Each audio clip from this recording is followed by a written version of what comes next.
Now we are going to see Arrow of God. It is written by Chinua Achebe. Here, Chinua Achebe gives importance to his culture and religion. He also talks about the colonization. We can see Okperi is a village. It is colonized by white men, and why the people around this village, they are feared that their village also will be captured by the white people. So there are 6 villages, and they came together to form a big village called Umro, and they has the chief god as Voodoo. They have different gods, but they selected a god from a small village, because if they select a small village god, then the small village will become stronger, and no one will attack the small village. So now Voodoo is the superior god, and there is a priest for Voodoo who is called Isulu. He is a priest of Voodoo.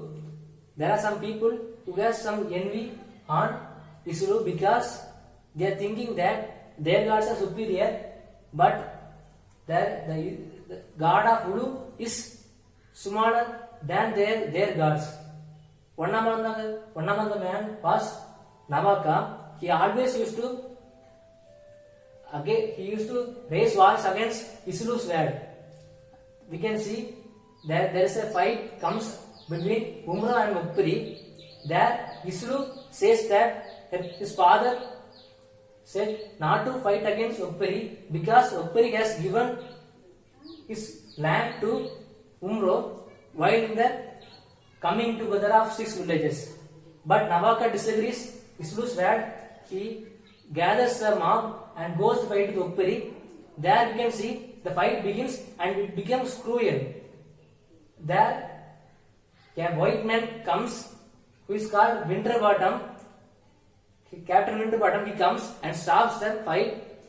While the fight is stopped, Isulu sees this, and he thinks that as though he is a chief priest, no one listens to Isulu's word, but everyone listens to Captain Winterbottom's word, because he is white.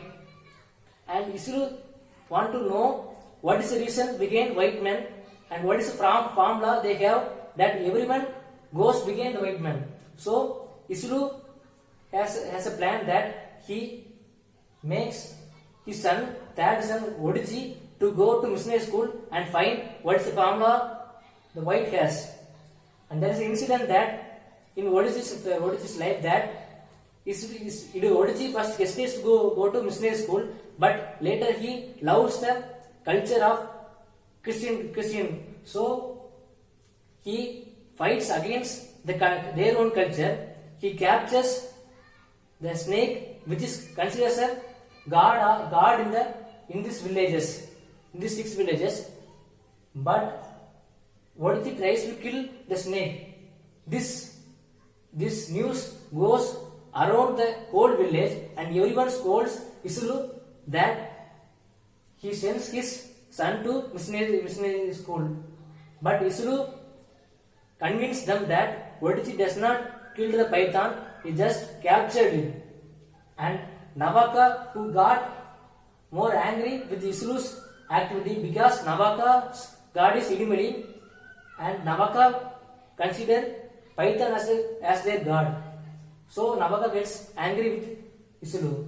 We can see in the war between Umro and Okperi, Isulu reveals all the truth to Captain Winterbottom.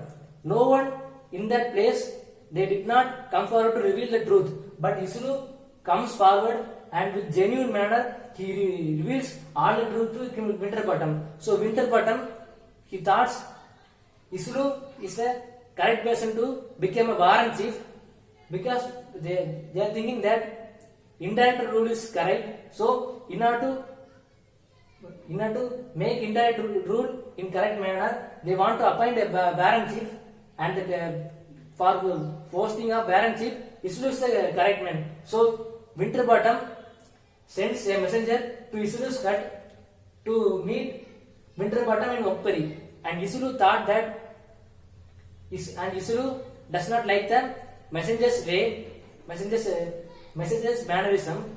So he raised his voice against, and he told that if Winterbottom wants to meet Isuru, then Winterbottom should come to Isuru's house because he is the chief priest of voodoo. So Isuru says in this manner, and the messenger goes and informs to Winterbottom. After some time, every man and elders in the village, they made Isuru to go to meet Winterbottom, and then Isuru also goes to meet Winterbottom. There he sees that Winterbottom got sick and he went to hospital, and now there is a white man is now taking in charge of all the things, and the white man hesitated to meet Isuru and making him angry with keeping him without meeting Isuru, and this made Isuru angry, and with patience Isuru meets the white man, and white man recused him to become a Warren chief, but Isuru does not accept the request to become a Warren chief. He says that he's only going to be the priest of voodoo, and he returns home. And after he returns home, Isuru lost one main thing, that Isuru's duty is to eat yam seeds. He used to eat 12 yam seeds, and only after Isuru eats the 12 yam seeds, the whole village will conduct a festival, and they will cultivate their crops. So this time when Isuru goes to Uppari, he lost his counting. He lost his yam seeds counting. He used to count and eat yam seeds by seeing the moon. For each month he used to eat one yam seeds, and this year he lost his counting. He has 3 remaining yam seeds, and the village people they said that it is time to harvest the crops, but Isuru has not yet eaten the 3 yam seeds. So they requested Isuru to eat the yam seeds, but Isuru said that voodoo's priest will follow the words of voodoo, and there is no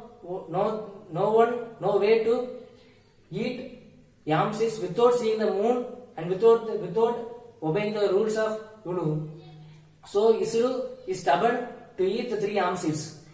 After some days, without harvesting, the village went on famine, and everyone in famine, they thought that Isuru's family are happy, but the fact is that Isuru also feel hard to survive in the famine.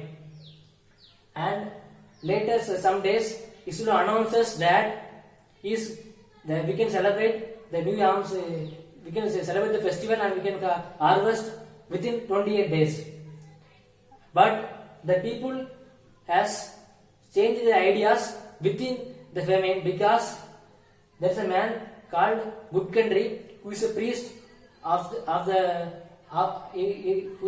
is revolving around the area. He says that as Isuru did not eat the yam seeds, he says that the people may bring the yam seeds to Christian God, and Christian God will accept this, and Christian God will give blessings to the people. So everyone is thinking that they should give the yam seeds to the Christian God.